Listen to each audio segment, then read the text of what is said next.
Rob Reiner's story doesn't start with shortcuts. It starts with pressure, legacy, and expectations hanging heavy from day one. Born Robert Norman Reiner on March 6, 1947 in New York City, he grew up in a house where comedy wasn't a hobby. It was the family business. His father was Carl Reiner, a towering force in American comedy, and his mother was Estelle Reiner, sharp, witty, and unforgettable in her own right. Creativity filled every room, but so did expectations, and Rob felt all of it. Being raised around legends could have made him lazy, but that's not how he moved. He took the craft seriously, studying film, structure, and storytelling with real discipline. He wasn't trying to borrow a name, he was trying to build one. That grind paid off fast when he broke out in the early 1970s as Michael "Meathead" Stivic on All in the Family. What I feel after all of this is it's not about punishing. If somebody is struggling and has difficulties, you don't punish them for that. And I think a lot of these programs feel like the kid is being punished. And I don't think that's a great way to go. You're a parent and you think, here's my kid running out into the street, he's going to get hit by a truck. You want to keep him safe. That role didn't just make him famous, it dropped him straight into America's cultural battleground. As Archie Bunker's outspoken liberal son-in-law, Reiner stood at the center of generational tension, political clashes, and social change. His performance blended humor with backbone, tackling racism, sexism, war, and class head-on, no sugarcoating, no dodging smoke. This wasn't background TV, it was must-watch conversation, and Reiner's face was everywhere. But acting wasn't the end game, it was the launch pad. Behind the camera, Reiner found his real lane. In the 80s and 90s, he became one of Hollywood's most reliable hitmakers, bouncing between genres like it was light work. Then came This Is Spinal Tap, a savage, smart satire so convincing people still argue about whether it's real. No gimmicks, no cheap laughs, just razor-sharp observation and characters running the show. That's when it became clear Rob Reiner wasn't writing a legacy, he was rewriting it, loud and unapologetic. What came next was straight-up legendary, a directing run most filmmakers only dream about. In just one decade, Rob Reiner stacked classics back-to-back with zero hesitation and no drop-off. The Sure Thing, Stand By Me, The Princess Bride, When Harry Met Sally, Misery, and A Few Good Men, that lineup alone says everything. Comedy, nostalgia, romance, fear, and moral pressure all hit with precision and confidence.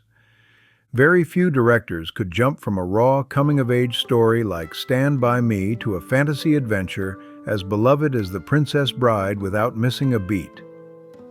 Then he flipped again, delivering a defining romantic comedy with When Harry Met Sally, a nerve-shredding psychological thriller with Misery, and a courtroom drama that still sparks debate decades later with A Few Good Men.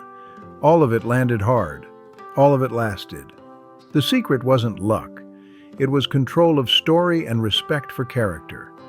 Reiner built sets where actors felt trusted but pushed, supported but challenged. Performances didn't feel stiff or forced. They breathed. That's why his films hit deeper than plot twists or punchlines. They felt human. Friendship, love, integrity, courage, and truth keep showing up in his work loud and clear. Even when playing inside genre rules, Reiner always dragged emotional honesty to the front. Audiences didn't just watch these stories. They connected to the people inside them. Off-screen, Reiner didn't stay quiet either. He became known for speaking up on social justice, civil rights, education, and democratic values, with zero concern for backlash. His activism wasn't trendy. It was consistent and conviction-driven. He moved like someone who believed artists shouldn't just entertain, they should engage. That same mindset fueled his work as a producer through Castle Rock Entertainment, named after the fictional town in Stephen King's stories. The company became a stamp of quality, built on substance and long-term impact, not quick hype. At the same time, Reiner's personal life unfolded under Hollywood's spotlight. In 1971, as his career was taking off, he married Penny Marshall. They were young, ambitious, and rising together, embodying a new wave of Hollywood talent while navigating pressure, fame, and nonstop creative demands. Their bond wasn't just about romance, it was about hustle, vision, and being locked in creatively together. Penny Marshall wasn't just a partner, she was a force, and she'd later become one of the most successful female directors in Hollywood history. While Rob Reiner was still grinding his way through acting and writing, their relationship ran on shared ambition and mutual respect, not fairy tales. During their marriage, Reiner made a move that spoke louder than words. He adopted Penny's daughter, Tracy Reiner, from her previous marriage to Michael Henry. That wasn't a PR move. It was real commitment. Tracy grew up calling Rob her father, and that bond stayed solid long after the marriage ended. It's only hard to reveal that stuff to then get told, you're a spoiled, white, rich kid, and it's like, okay, maybe all these things. You just have to know what you do, and that you have to block out all that extraneous noise, and it's hard for him because this is the first time. He's, all of a sudden, there's a lot of attention, people are talking. She later stepped into acting herself, appearing in films like Apollo 13 and A League of Their Own, the latter directed by her mom. Reiner's influence in her life was deep, steady, and lasting, proving family is built on love, not paperwork. Still, pressure doesn't play favorites. By 1981, non-stop careers and rising demands hit hard, and Reiner and Marshall divorced. There was no public meltdown, no messy war, just two driven people recognizing the weight of the grind. Even after separating, they kept mutual respect intact and stayed connected through Tracy Reiner, and that level of emotional maturity didn't fade with time. It became part of who Rob Reiner was at his core. Even after divorce, he didn't rewrite history, erase memories, or turn bitterness into armor. He understood something many people never do, that endings don't cancel what came before. Accountability, empathy, and showing up when things fall apart became guiding principles, not talking points. Those lessons quietly reshaped how he approached love, family, loyalty, and commitment moving forward. That emotional foundation mattered more than anyone realized, because life was about to test it again. Then came the turning point that changed everything. While directing When Harry Met Sally, Reiner crossed paths with photographer Michelle Singer, and the timing was almost brutally intense. On the surface, he was calm, confident, and in control, running one of the most anticipated films of the decade. Underneath, he was raw, unsettled, and questioning whether lasting love was even possible anymore. The confidence he showed on set didn't match the uncertainty he carried home. Divorce had cracked open questions he couldn't ignore about intimacy, commitment, and whether relationships inevitably fade under pressure. Those doubts weren't theoretical, they were personal, lived, and unresolved. What followed weren't flashy dates or public displays. They were long, unguarded conversations that cut through ego and fear. Late nights talking with Singer weren't scripted or polished. They were messy, honest, and sometimes uncomfortable. Doubt, regret, hope, humor, and vulnerability all spilled out without filters. Those conversations didn't just shift his heart. They reached straight into the story he was telling on screen. Originally, Reiner had planned a colder, more cynical ending for When Harry Met Sally, one shaped by emotional fatigue rather than belief. It reflected a man who had seen love fracture and wasn't sure it could survive reality. But as his real life shifted, so did the story. Instead of leaning into resignation, he flipped the script, literally. He chose hope over armor, optimism over distance. That single creative choice reshaped the entire film and gave audiences one of the most iconic romantic endings in modern cinema. It didn't feel fake or forced. It felt earned. People didn't just watch it, they believed it.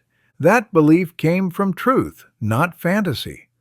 Reiner and Singer married in 1989, and this time, the energy was different from the start. No chaos, no spotlight chasing, no public performance. Their relationship became the most stable chapter of his life. Quiet, grounded, and deeply intentional. Stability wasn't boring, it was powerful. Consistency became the flex. Together, they built a family rooted in presence, not appearances. Away from Hollywood noise, they focused on emotional honesty, routines, and actually being there day after day. They raised 3 children, sons Jake Reiner and Nick Reiner, and daughter Romy Reiner. Reiner has been clear about this. Fatherhood didn't just matter. It rewired him completely. Career success hit different once being present became the priority. Awards faded faster than missed moments. Being there, really there, became the standard. Jake Reiner carved his own lane close to but never trapped by the entertainment world. He gravitated toward storytelling and media with intention, blending creativity with responsibility. Jake worked in filmmaking, then stepped into journalism, including time as a news reporter in Houston, Texas. That path required discipline, curiosity, and accountability, not fame chasing. He didn't inherit credibility. He earned it. That balance reflected both parents, Rob's narrative instincts and Michelle's sharp, observational eye. Jake learned that stories matter most when they're grounded in truth. Nick Reiner's path was heavier, and the family never pretended otherwise. Beginning in his early teens, Nick struggled with substance use challenges that became public over time. Rob Reiner spoke openly, not to chase sympathy, but to bring clarity to a subject most families are pushed to hide. He made it clear this wasn't about blame, shame, or character. It was about understanding addiction as an illness, not a moral failure. That distinction mattered. Silence feeds stigma. Truth interrupts it. Rehab stays, setbacks, and slow progress weren't hidden behind closed doors. Rob and Michelle faced it head-on, choosing honesty over image management. That transparency came from pain, yes, but also purpose. Reiner wanted other families to feel less isolated, less judged, and less afraid to speak up. He knew how heavy silence can be, and how damaging it is. Their youngest child, Romy Reiner, leaned fully into creative work, pursuing filmmaking with her own voice, not a carbon copy of her parents. She shared a close bond with both Rob and Michelle, and has spoken about growing up in an environment that valued independence, emotional expression, and trust. Creativity wasn't forced, it was protected. Observation came before judgment. Expression came before expectation. Growing up in a household where storytelling wasn't just a profession but a way to understand the world, Romy learned to listen before speaking and to feel before creating. Brentwood offered privacy, sure, but the real grounding came from consistency at home, not hedges or gates. Structure beat privilege every time. Then came a moment that shook everything, not through tragedy, but through fear and chaos. In mid-December 2025, a serious emergency incident at the Reiner residence triggered a rapid response from first responders.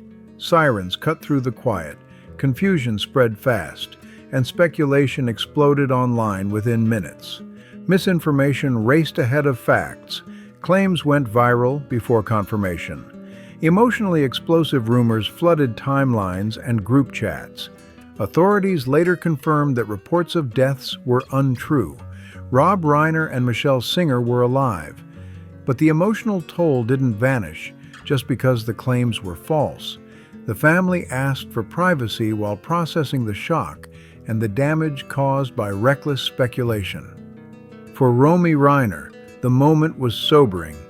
It showed how fast fear can turn into chaos and how little space public figures are given to breathe during crisis. It underscored how tightly Rob Reiner's personal life has always been tied to public attention, even in moments that demand restraint, care, and silence. What followed was a dark media spiral. Celebrity status collided with family pain, and speculation refused to slow down. Headlines chased clicks, online chatter filled gaps with assumptions, and truth struggled to keep pace. For people who actually knew Rob Reiner, it wasn't entertainment. It was exhausting and painful. Watching a life built on empathy, humor, and connection get dragged through rumor cycles cut deep. No one wanted this version of events written, but it kept circulating anyway. For Nick Reiner, the moment marked a harsh public shift, not defined by proven facts, but by perception and noise. Nuance collapsed, context vanished, emotional damage landed heavy. What was truly broken wasn't legacy, it was privacy, trust, and the ability to heal without a spotlight. The work still stands, the values still matter, but the reminder was sharp and unavoidable. Some goodbyes aren't about death. They're about losing certainty, safety, and control over your own story. And that kind of loss cuts deep every single time.